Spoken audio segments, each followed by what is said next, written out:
Sob, umumnya makan daging ikan atau sapi atau apapun itu yang dikonsumsi adalah bagian dagingnya ya.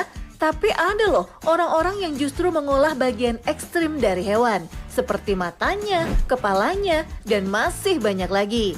Nggak hanya itu sob, terkadang bahan yang mereka gunakan juga terbilang aneh bagi masyarakat kita.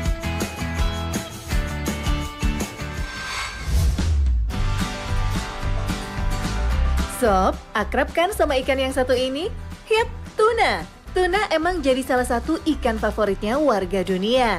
Ikan laut dalam yang suka berkelompok ini harganya juga cukup terjangkau. Mau ukuran yang biasa-biasa aja, sampai yang ukuran segede orang juga ada loh sob. Nah, di Jepang ada salah satu olahan ikan tuna yang nggak biasa nih sob. Normalnya kan orang biasanya akan memakan daging dari ikan tuna yang terkenal lezat itu. Tapi, warga negeri Sakura itu justru menjadikan bola mata ikan tuna sebagai santapan yang sehat dan menarik. Kalau Sobat 7 berkunjung ke Jepang, bola mata ikan tuna mudah sekali ditemukan di pasar ikan atau toko kelontong. Harganya sekitar Rp10.000 aja sob. Koki di Jepang biasanya memasak bola mata ikan tuna yang berukuran sebesar bola tenis sebagai makanan pembuka atau camilan bar. Saat pertama dimakan, bagian luar akan terasa kenyal, sementara bagian dalam mata terasa lunak. Jadi, isinya bisa dengan mudah tersedot keluar seperti kamu makan sumsum tulang sob. Agar rasanya menarik, koki akan merebus bola mata dengan campuran kecap dan bumbu dapur khas Jepang, mirin. Kemudian, koki akan menumisnya dengan wijen dan jahe. Kebanyakan pengunjung yang pernah makan merasa bahwa bola matanya agak hambar, sehingga mirip dengan cumi-cumi ataupun kerang. Soal nutrisi, jangan ditanya sob. Bola mata tuna memiliki kandungan protein, asam lemak, dan omega 3 yang tinggi. Ketiganya bermanfaat untuk mencegah penyakit jantung dan meningkatkan persentase kolesterol baik dalam tubuh. Nggak cuma itu aja sob, kandungan vitamin B dalam bola mata tuna bisa meningkatkan metabolisme dan fungsi organ pemakannya. Kekuatan tulang juga bisa ikut bertambah berkat adanya vitamin B ini sob. Yang terakhir dan paling menyenangkan adalah ada manfaat penurunan berat badan yang hadir karena keseimbangan protein yang lebih tinggi daripada lemak dan kalori. Asal makannya nggak sama nasi sebakul ya.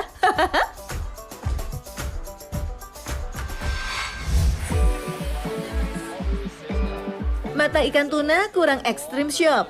Maka, kamu harus coba kuliner favoritnya warga Norwegia, Smalahov alias kepala domba panggang. Jangan bayangin kepala kambing yang udah dipotong kecil-kecil ya, Sob. Smalahov disajikan utuh loh, masih kelihatan moncong, mata, hingga telinga si domba. Kepala domba ini diolah dengan cara diasinkan, baru kemudian dipanggang, Sob. Makanan unik ini sering dikonsumsi pada pertengahan Desember, beberapa hari sebelum Natal.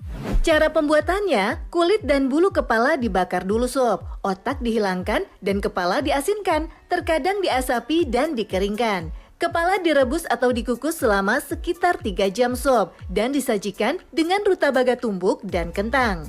Hidangan kepala domba berasal dari masa lalu ketika sebagian besar daging diasapi dan tidak dikonsumsi segar.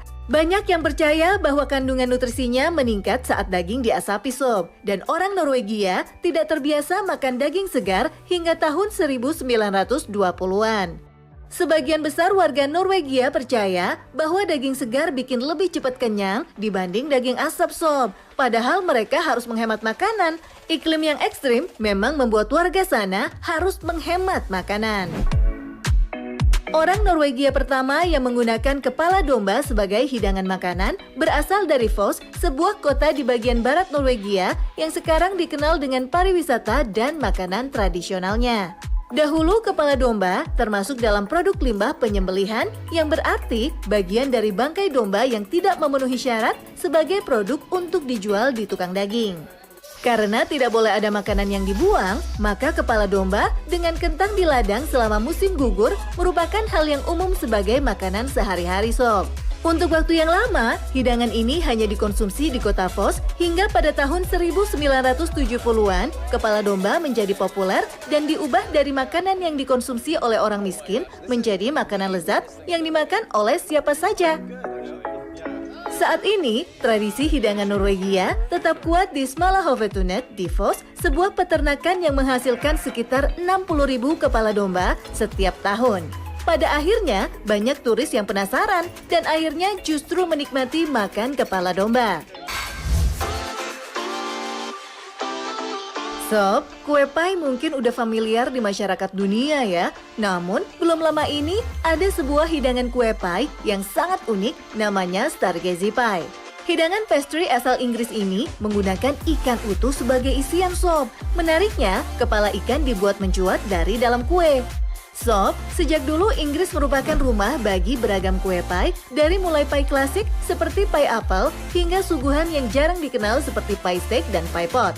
Namun, tidak satupun dari suguhan kue itu yang seheboh dan seunik Stargazy Pie. Yap, tidak ada yang bisa mengalahkan keunikan pie dengan kepala sarden yang mencuat dari adonan hangat yang menghadap ke langit.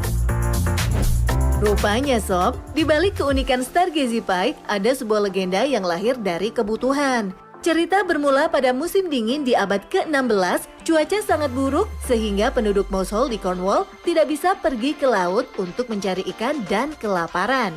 Untungnya, ada seorang pahlawan lokal mengambil langkah untuk menyelamatkan semua orang. Pahlawan lokal ini bernama Tom Bawcock, seorang nelayan lokal yang nekat naik ke kapalnya dan keluar menuju lautan badai di saat tidak ada orang lain yang berani sob. Setelah itu, Tom Bawcock kembali dengan tangkapan legendaris yang mencakup 7 jenis ikan. Legenda mengatakan seluruh tangkapan dipanggang menjadi pai raksasa dengan kepala ikan menyembul pada kue untuk membuktikan bahwa ada ikan di dalamnya. Bahan utama Stargazy Pie adalah pilchard atau sarden, atau bisa juga diganti dengan mackerel atau ikan herring. Beberapa koki percaya bahwa ikan putih apapun bisa digunakan untuk isian sup. Namun kepala sarden yang menonjol sangat penting untuk penyajian. Stargazy Pie terdiri dari isian yang terbuat dari berbagai jenis ikan yang dipanggang dengan campuran herbal dan kulit lemon. Semuanya dicampur dengan telur parut, kentang tumbuk, dan krim, kemudian ditutup dengan lapisan kue Cornish. Setelah itu, kepala dan ekornya dimasukkan ke atas ke dalam pie dan semuanya dimasak ke dalam oven. Rupanya sob, posisi horizontal ikan memungkinkan minyak yang dilepaskannya selama pemasakan mengalir ke dalam pie hingga membuatnya menjadi lembab dan lebih beraroma.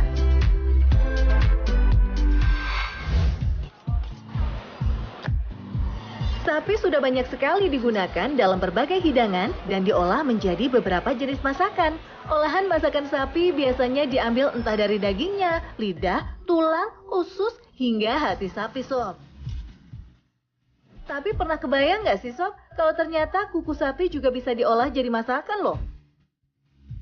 Di Azerbaijan, terdapat hidangan tradisional yang terbuat dari kuku sapi yang disantap bersamaan dengan hidangan yang bernama hash. Hidangan ini dikenal menyehatkan dan dapat meningkatkan energi sepanjang hari sob. Proses masaknya cukup rumit loh. Pertama, kaki sapi yang sudah dipotong dibersihkan dengan air bersih dan disikat untuk dibuang kotoran dan bulunya. Setelah dibersihkan, kaki sapi dibelah dan dipotong menjadi beberapa bagian.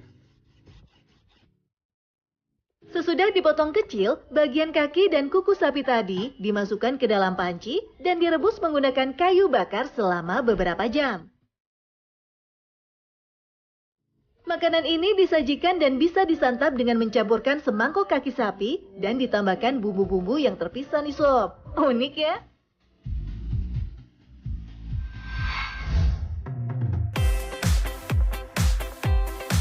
Unta adalah hewan yang ditemukan di wilayah kering dan gurun di Asia dan Afrika Utara. Pemanfaatan hewan unta sudah ada sejak ribuan tahun lalu loh sob, mulai dari diambil susunya sebagai moda transportasi dan bantuan bekerja, serta dijadikan hidangan. Biasanya unta diambil dan diolah dagingnya, tapi ternyata punuk unta juga ada manfaatnya loh sob.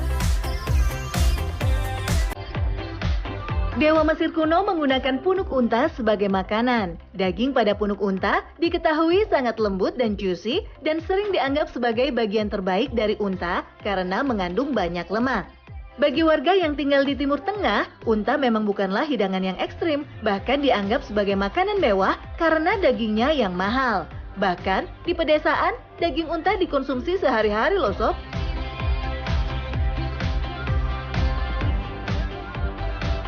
Proses pengolahannya juga terbilang unik. Punuk unta yang sudah dipotong dibaluri dengan garam dan didiamkan 2 hari sampai mengeras. Setelah didiamkan, unta dicuci dan dilumuri bumbu-bumbu, kemudian dibakar dalam sebuah pot besar. Nah, yang uniknya nih adalah proses pembakarannya. Bukan menggunakan arang loh sob, tapi menggunakan batang pohon kayu yang dihaluskan dan dibakar. Penyajiannya dipotong kecil lalu dihidangkan bersamaan dengan roti dan makanan lainnya.